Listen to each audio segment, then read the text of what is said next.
রাজুকের দৃশ্যমান পদক্ষেপ না থাকায় জমি ভরাট ও ভূমিদস্যুতা বেড়েছে বলে জানিয়েছেন উপদেষ্টা সৈয়দা রিজওয়ানা হাসান। বুয়েটে এক সেমিনারে তিনি বলেন, বিগত বছরগুলোতে উন্নয়নগুলোয় উপেক্ষিত হয়ে জনস্বার্থ প্রাধান্য পেয়েছে গোষ্ঠী স্বার্থ। এ অবস্থায় রাজুকের কার্যক্রম স্বচ্ছ ও জনমুখী করার তাগিদ দেন তিনি। পরিবেশ সুরক্ষায় শিগগিরই নগরী থেকে ফিটনেসবিহীন যানবাহন তুলে দেবার ঘোষণাও দেন এই উপদেষ্টা। ইমদাদুল্লাহ বাবুর রিপোর্ট।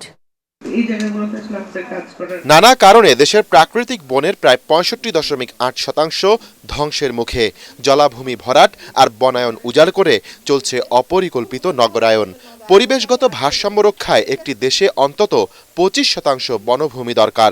সেখানে দেশে আছে প্রায় ১০%, যদিও কাগজে কলমে তা ১৫%।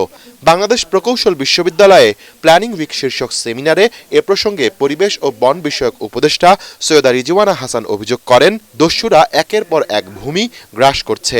নগরীর আশপাশের বনায়ন ও জলাভূমি ধ্বংসের পেছনে বন বিভাগ এবং রাজুকের ভূমিকার সমালোচনাও করেন তিনি।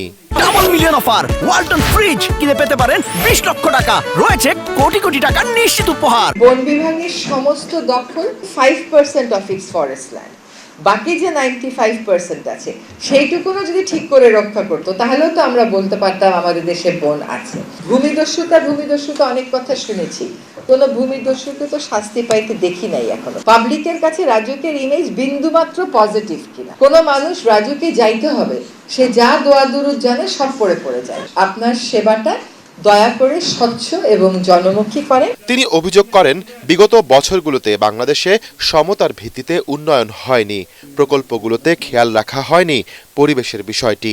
নগরীর গণপরিবহনের চিত্র তুলে ধরে ৬ মাসের মধ্যে পুরনো বাস সরিয়ে নতুন বাস নামানোর কথা জানান এই উপদেষ্টা। পুরনো বাসগুলো সরানোর কথা বলার সাথে সাথে ট্রান্সপোর্ট মালিকেরা ধর্মঘট শুরু করে। এবার আমরা তাদেরকে ৬ মাস সময় দিয়েছি এবং তাদেরকে এইটুকুনো বলা হয়েছে যে পুরনো বাস রিপ্লেস করতে আপনাদের কি ধরনের সাহায্য লাগবে বলেন। পরিবেশ সুরক্ষায় সরকারের পাশাপাশি জনগণকেও নাগরিক দায়িত্বগুলো সঠিকভাবে পালনের কথা বলেন বক্তারা। ইমদাদুল্লাহ বাবু, ATN বাংলা, ঢাকা।